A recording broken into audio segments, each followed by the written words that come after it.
요한복음 14장 1절에서 14절 말씀 제가 읽고 오늘 말씀 함께 나누도록 하겠습니다. 요한복음 14장 1절에서 14절까지 제가 먼저 말씀 읽겠습니다.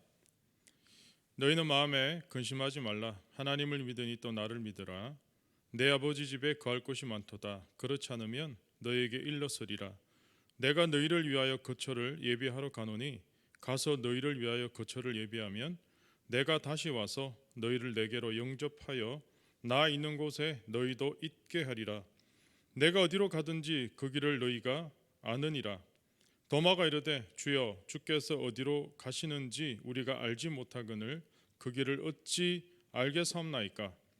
예수께서 이르시되 내가 곧 길이요 진리요 생명이니 나로 말미암지 않고는 아버지께로 올 자가 없느니라.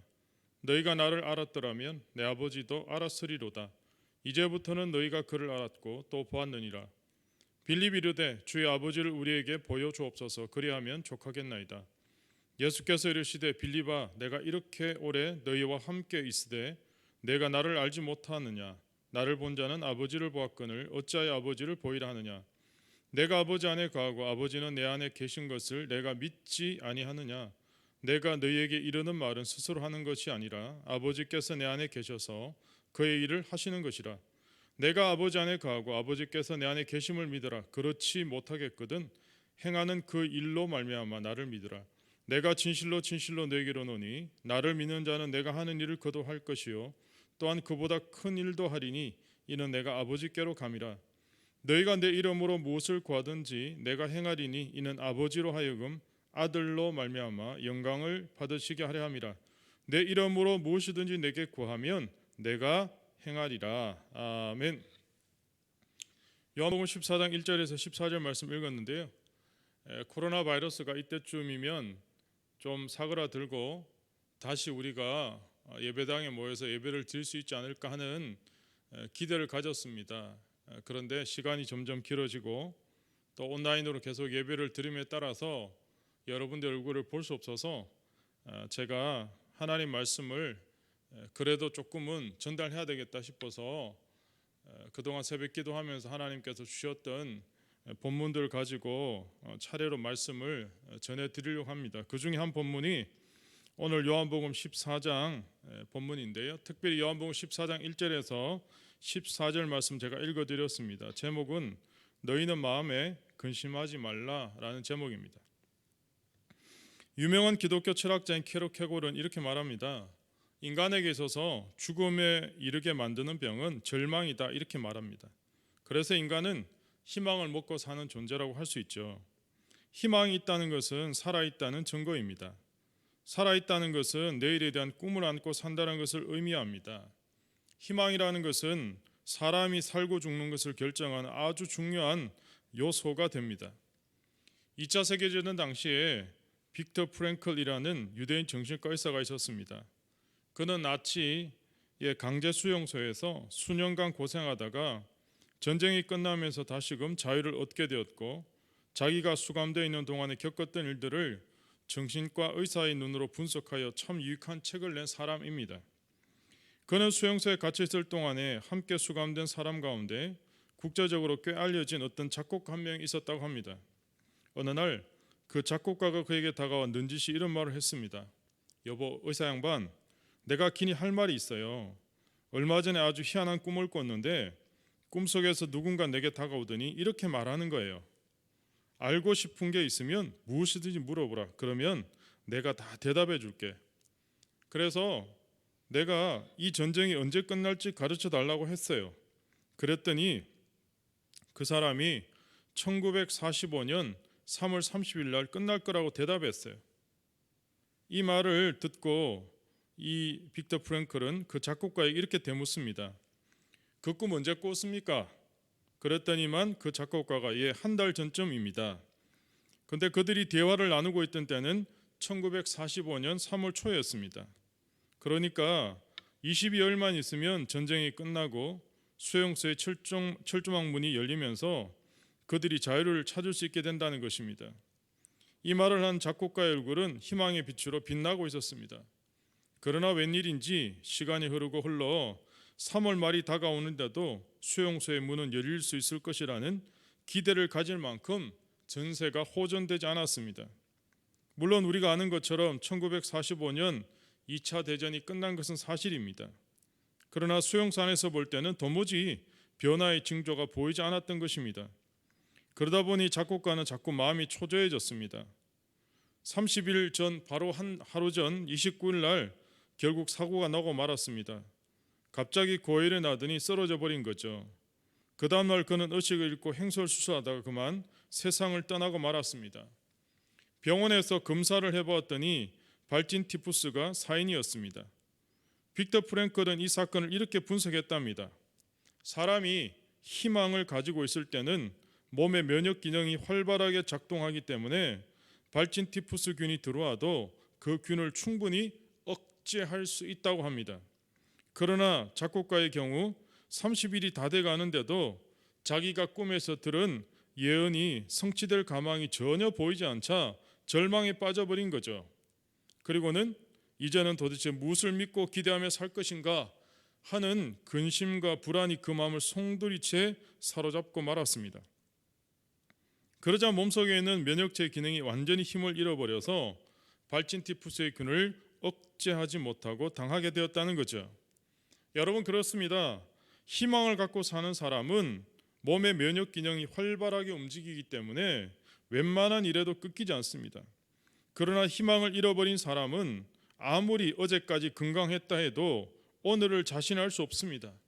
그만큼 희망을 갖는 것은 생명이요, 희망을 잃는 것은 죽음을 의미한다는 말입니다.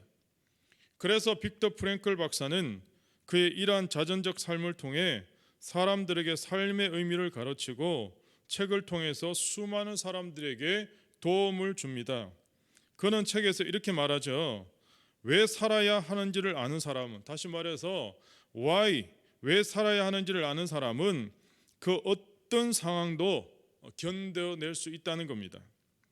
강제 수용소에서 모든 것을 다 잃어버리게 만드는 그야말로 최악의 상황 속에서 어떻게 보면 그저 하루하루 평범하게 살아가는 것이 삶 속에서 당연하게 여겼던 인간적인 꿈과 희망, 그리고 목표를 철저히 박탈당하고 상실된 그곳에서 살아남았던 빅터 프랭클은 이렇게 이야기합니다. 인간이 가지고 있는 자유 중에 가장 마지막 주어진 자유는 바로 자기가 어떤 상황에 주어져 있든지 그 주어진 상황 속에서 자신이 태도를 취할 수 있는 자유라고 합니다. 다시 말해서 결국 상황보다, 환경보다 더 중요한 것은 그것을 해석하고 반응하는 우리의 태도라고 할 수 있습니다. 하나님은 오늘을 살아가는 저와 여러분에게 다른 어떤 것보다 희망을 가지고 살기를 원하십니다. 어떤 상황 속에서도 희망을 잃지 않기를 간절히 바라십니다. 지금 예수님은 십자가를 앞에 두고 인류의 온 죄를 담당하기 위해서 하나님의 한 마리 어린 양으로 발걸음을 옮기고 계십니다. 얼마나 이 짐이 무거우셨으면 마지막 겟세마네 동산에서 기도하실 때 내 마음이 심히 고민하여 죽을 지경이다 라는 표현까지 쓰였습니다. 더 나아가서 땀방울이 떨어지는 것이 마치 핏방울이 떨어지는 것처럼 기도하셨다라고 성경은 증언하고 있습니다. 우리가 상상하는 훨씬 더 큰 고통 속에 주님은 십자가 앞으로 가고 계셨습니다. 그럼에도 불구하고 지금 주님은 자신을 바라보는 그야말로 근심과 공포와 낙담으로 할 말을 잃은 제자들을 향해 소망의 메시지를 던지고 계십니다. 그 말씀이 바로 요한복음 14장부터 16장까지입니다. 오늘 우리가 함께 보시는 이 본문은 주님이 근심과 절망에 빠져 있는 제자들 향해 주님이 직접 말씀하시는 장면입니다. 주님은 이 말씀을 통해 제자들을 위로하고 소망을 주시기에 말씀하셨습니다. 그런데 문제는 지금 이 땅의 삶을 살고 있는 저와 여러분에게, 때론 잠 못 이루는 밤을 맞이하면서 살아야 되는 저와 여러분에게 남 모르는 걱정과 불안, 도무지 사람에게 이야기할 수 없는 두려움과 걱정을 안고 살아가는 지금 여기에 살고 있는 저와 여러분에게 이 말씀을 오늘 주님은 하고 계신다는 거죠. 사랑하는 여러분, 주님 오늘 이 말씀을 우리에게 하고 계십니다. 특별히 요한복음 14장 12절에 이렇게 말씀하시죠. 내가 진실로 진실로 너희에게 이르노니 나를 믿는 자는 내가 하는 일을 그도 할 것이요 또한 그보다 큰 일도 하리니 이는 내가 아버지께로 감이라. 여기서 주님께서 내가 진실로 진실로 너에게로 노니 나를 믿는 자는 이렇게 되어 있습니다. 여러분, 오늘 우리 모두는 예수 그리스도를 믿는 사람들입니다. 그래서 누구든지 주님을 믿는 사람들은 주님의 일을 할 것이고 이것보다 더 큰 것도 한다고 주님은 우리에게 말씀하고 계십니다. 오늘 이 말씀은 근심에 빠져 있는 제자들에게 위로와 희망을 주시는 말씀입니다. 동시에 지금 답답해 있는 인생의 근심과 염려 속에 빠져 있는 우리들에게도 동일하게 주시는 말씀이라는 거죠. 상담학자인 게리 콜린스가 말하기를 20세기 인간들의 가장 현저한 특징을 표현하는 단어들이 어떤 것인가? 그것은 바로 불안, 스트레스, 공포, 긴장감이라고 이야기합니다. 오늘도 우리의 삶을 가로막는 장애물과도 같은 것이 바로 두려움과 근심의 문제입니다. 어떤 사람들은지 이 두려움과 근심의 문제에 한번 사로잡히기만 하면 모든 삶의 의욕을 상실하게 됩니다. 자신감과 자존감이 없는 사람은 뇌가 축소되고 기억력과 학습 능력 같은 뇌 기능도 현저히 떨어진다는 의료계 자료가 나와 있습니다. 그래서 요한일서 5장 4절에 대저 하나님께로서 난 자마다 세상을 이기느니라. 세상을 이긴 이김은 이것이니 우리의 믿음이다. 그렇게 말씀하고 계십니다. 그렇습니다. 우리가 우리 힘으로 오늘의 이 모든 문제를 해결할 수도 없고 이길 수도 없습니다. 그래서 오늘 우리에게 필요한 것이 바로 믿음의 문제입니다. 오늘 본문 1절에서도 주님 말씀하셨습니다. 너희는 마음에 근심하지 말라. 하나님을 믿으니 또 나를 믿어라. 그렇게 말씀하셨습니다. 결국 근심을 물리치고 승리하는 삶을 살아가는 비결은 바로 믿음에 있다는 거죠. 사랑하는 여러분, 오늘 우리의 마음이 100%, 100이라고 할 때 믿음이 100% 꽉 차 있으면 걱정이, 근심이 들어갈 여지가 없습니다. 그런데 믿음이 50%다 그러면 나머지 50은 근심으로 채우게 되는 거죠. 그러므로 믿음이 충만하게 되면 근심이 쫓겨나게 되는 것입니다. 오늘 저와 여러분이 가슴을 치며 안타까워해야 할 일이 있다면 우리에게 강한 믿음이 없다는 것을 안타까워해야 됩니다. 믿음을 소유한 사람과 그렇지 않은 사람은 평소에 별 차이가 없어 보입니다. 그러나 문제가 생기고 고난이 오면 분명한 차이를 드러내게 됩니다. 오늘 우리는 살아계신 하나님을 믿을 뿐만 아니라 하나님의 말씀을 믿어야 됩니다. 하나님은 디모데후서 1장 7절을 통해 우리에게 이런 마음을 주셨습니다. 두려워하는 마음이 아니고 능력과 사랑과 절제하는 마음이다 라고 말씀해 주고 계십니다. 제가요 이번에 코로나19 바이러스 때문에 기도하고 또 기도하고 나름대로 고민하다가 사람들 속에 있는 두려움에 대해서 묵상하다가 오늘 수많은 사람들에게 있는 이 바이러스에 대한 공포, 두려움을 어떻게 극복할까? 어떻게 이길 수 있을까? 그렇게 묵상하다가 받은 말씀 중에 하나가 디모데후서 1장 7절인데요. 다시 말씀드립니다. 하나님 오늘 우리에게 주신 마음은 두려워하는 마음이 아닙니다. 능력과 사랑과 절제하는 마음이다. 그렇게 말씀하고 계십니다. 그럼 여러분, 그럼 능력과 사랑과 절제하는 마음이 도대체 뭘까요? 제가 계속해서 이 말씀을 묵상하다가 결국 능력과 사랑과 절제하는 마음은 바로 예수 그리스도의 마음이라는 거예요. 예수 그리스도의 마음. 오늘 저와 여러분에게 주시는 가장 큰 자산이 있다면 그것은 바로 금도 아니고 은도 아니고 돈도 아니고 예수 그리스도의 이름입니다.